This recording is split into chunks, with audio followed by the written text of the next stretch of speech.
new Democratic talking point is that GM is back. Osama bin Laden is dead, and General Motors is alive.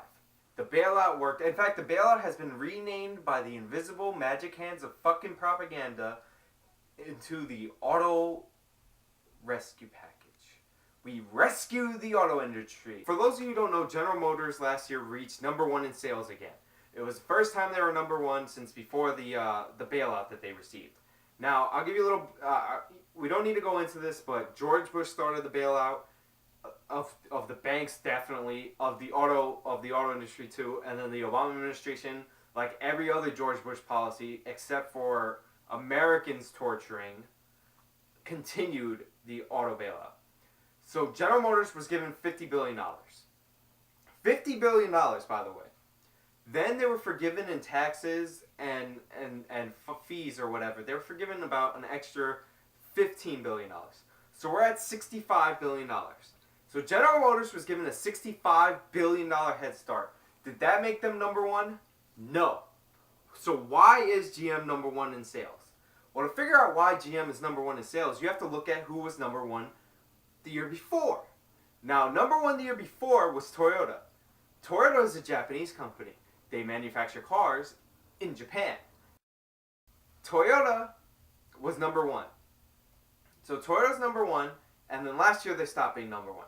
Now, GM had a $65 billion head start. Maybe they put that $65 billion head start to use and they outcompeted fucking Toyota. If you gave me $65 billion of other people's money, the money that they stole from you, the taxpayer, then maybe I would fucking be #1 at something. I mean, I got $65 billion. If I put it in my pocket, I might be the richest man in the world.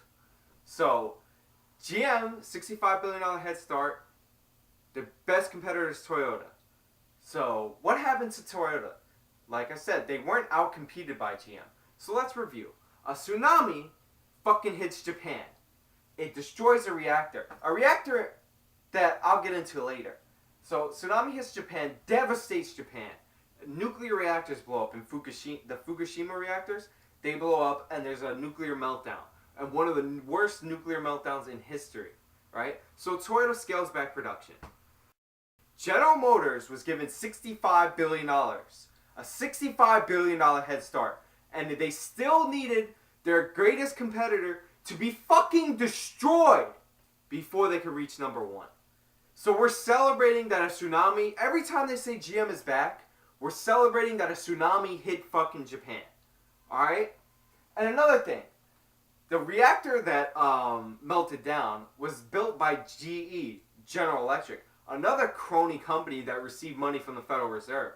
So basically, GM is back because they got a $65 billion head start. A disaster hit Japan that physically wiped out their company. And anything left of their company was contaminated by the shitty reactors from another company that the U.S. government bailed out. And I'm talking about the Federal Reserve bailout in the case of GE. So you know what? GM is back if you're a fucking idiot. GM is back if you're a moron.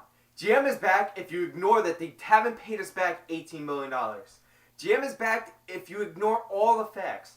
GM stole your money, and I hate them. And every time I see a GM car, I'm going to tailgate the shit out of them.